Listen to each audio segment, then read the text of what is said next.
Yeah, there's some interesting case that came out yesterday, which I was following.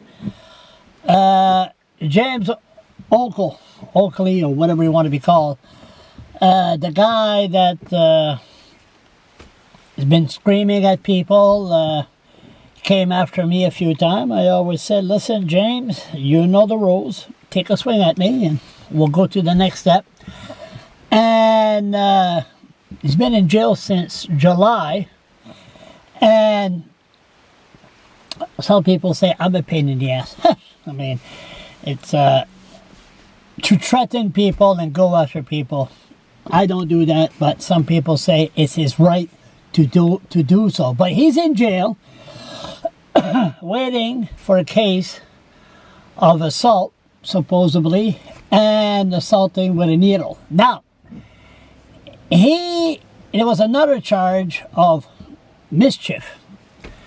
He was at the pharmacy near the Victory Meat Market and at the Victory Meat Market, and he had his shopping cart, his stuff. There was needle inside, there was all kinds of junk, and he feels it's his right, that's his belonging, that he could put it inside or on a private property, and it's his right to do so.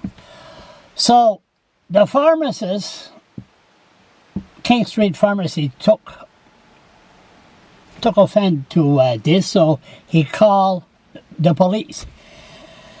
Then he moved his stuff on, this is where it gets interesting, in the parking spot, which set the former owner of the Victory Meat Market that died a couple of months ago. What did he tell me? It costs $140 an hour or more for one parking spot. So he was charged for mischief. He wouldn't move his stuff. So the judge ruled, as long there's always, if a business has 10 spots, and if a person decides to use a spot, somebody that don't own the property, he could go on that property, he could use that spot for his own or her own. And as long there's one spot left for a person to use, and you don't block the customer from going inside the business. So you have the Victory Meat Market, I don't know, what is there, 40 spots?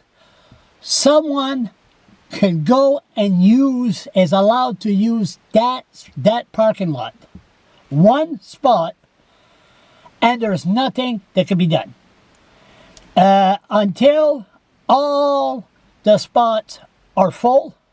Then he or she has to move. So I could just see it in the future, people setting up tents in the parking lot, and there's nothing that can be done.